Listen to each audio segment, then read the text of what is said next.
السلام علیکم ورحمۃ اللہ وبرکاتہ۔ غم کی حالت میں بہت مطمئن رہتی تھی اور بہت صابر و شاکر ہوتی تھی۔ عام طور پہ عورتوں کے لیے غم برداشت کرنا ایک مشکل کام ہوتا ہے اور صبر کرنا بھی۔ ایک روایت میں آتا ہے، عطیہ کہتے ہیں کہ میں نے عبداللہ بن زبیر کو، جو ان کے بیٹے تھے، کھجور کے درخت کے ساتھ سولی لٹکے ہوئے دیکھا جب ان کو حجاج بن یوسف نے سولی پہ چڑھا دیا تھا۔ ایک عورت کو پالکی میں اٹھا کر لایا جا رہا تھا، حتیٰ کہ وہ اس کی طرف چلی گئی۔ لوگوں نے کہا یہ ان کی ماں ہے۔ ان کا چہرہ کھلا تھا اور وہ مسکرا رہی تھی۔ حجاج آیا اور اس نے اس کو یعنی عبداللہ بن زبیر کو ماں کی خاطر نیچے اتار دیا اور کہا، اے اسماء، میں اور یہ کھجور کے اس درخت کی طرف دوڑتے تھے اور یہ مجھ سے اس کی طرف سبقت لے گیا۔ بہرحال اس وقت حضرت اسماء کا جو انداز تھا، کہتے ہیں کہ ان کے ساتھ ایک باندی بھی تھی، ان کی بینائی ختم ہو چکی تھی، اور جب انہوں نے یہ ساری بات دیکھی اور سنی حجاج بن یوسف نے جو کچھ کہا، تو انہوں نے کہا کہ ہمیں رسول اللہ صلی اللہ علیہ وسلم پہلے سے ہی بتا چکے ہیں کہ بنو ثقیف میں سے 2 کذاب آدمیوں کا خروج ان قریب ہوگا، جن میں سے دوسرا پہلے کی نسبت زیادہ بڑا شر اور فتنہ ہوگا اور وہ مہلک ہوگا۔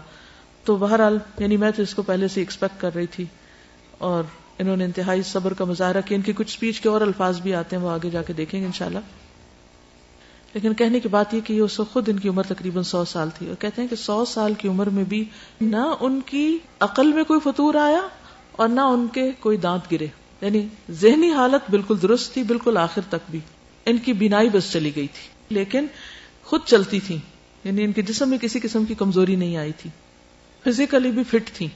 اور اس کی شاید ایک وجہ یہ بھی ہوگی کہ ایک بہت بامشقت زندگی انہوں نے گزاری۔ روز کی جو واک تھی ان کی کھیتوں میں جانے اور آنے کی، اور جس طریقے سے یہ مختلف کام کرتی تھی۔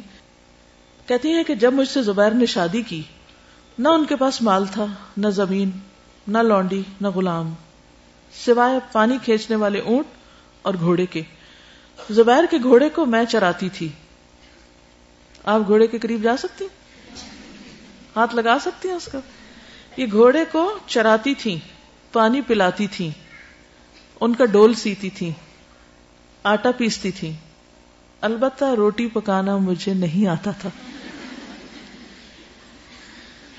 بہت سے مردوں والے کام کرتی تھی لیکن یہ کام نہیں آتا تھا۔ میری روٹی انصاری پڑوس نے پکاتی تھی، وہ بڑی نیک عورتیں تھی، یعنی وہ مجھے ہیلپ کرتی تھی اس کام میں۔ پھر اسی طرح یہ ہے کہ جب انہوں نے مدینہ کی طرف ہجرت کی تھی، اس وقت یہ بالکل آخری دنوں سے تھی، اور قباء میں ان کا بیٹا پیدا ہوا تھا۔ یعنی کتنی مشقت میں۔ ہم تو ان دنوں میں نماز بھی اشاروں سے شروع کر دیتے ہیں، اکثر میں نے لڑکیوں کو دیکھا ہے، اور چلنا پھرنا بھی بند اور بالکل آرام اور ہائے ہائے ہو رہی ہوتی ہے۔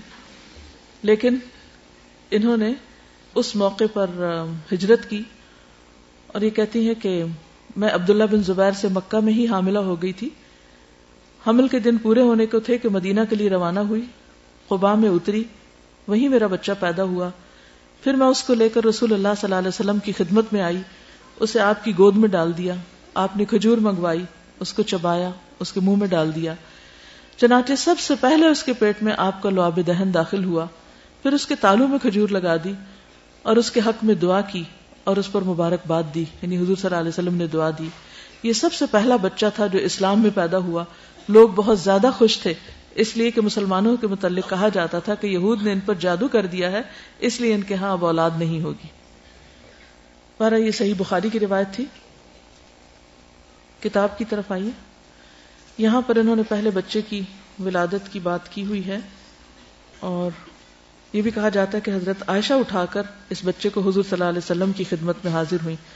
آپ نے اسے گھٹی دی اور ان کا نام بھی آپ نے رکھا عبداللہ۔